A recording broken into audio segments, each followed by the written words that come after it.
Hello mga ka-Plogonay! Hi guys! Ito po pala yung gagawin ko para sa mga low budget na gusto magka-Starbucks. Charan! So ito po pala yung dalawang kape. Ayan po, ganyang kape lang po siya. Tapos asukal. Depende po sa inyo kung gaano yung kagustong katamis or tama lang.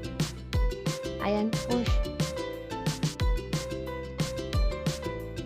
Lagyan nyo lang siya hanggang gusto nyo, depende sa inyo.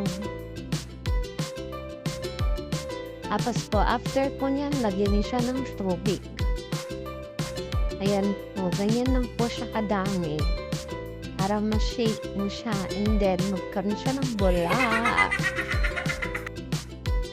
Para sa itaas po yan.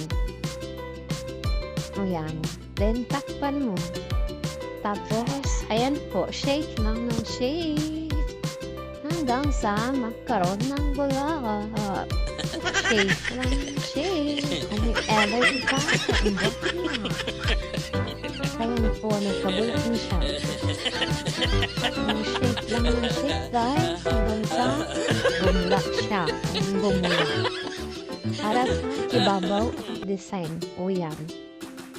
Para sa mga kagaya kong low budget na gustong makatim ng Starbucks. Tapos po, ayan po, mag-ready po ng ice. Tapos, ilagay po dyan. And then, ayan po.